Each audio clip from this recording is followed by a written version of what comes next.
Hi, my name is Jodeci Torres. I'm in the Imaging Sciences program. I graduated with my associates in radiologic technology in August of last year, and I'll be graduating with my bachelor's in imaging sciences in May of this year.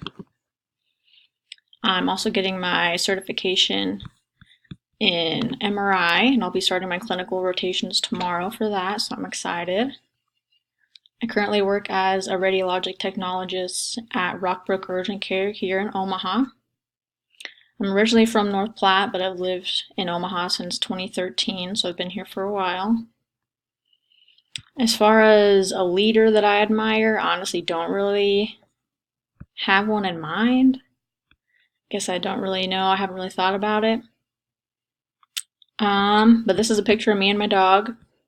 His name is Arlo, and he's pretty cool.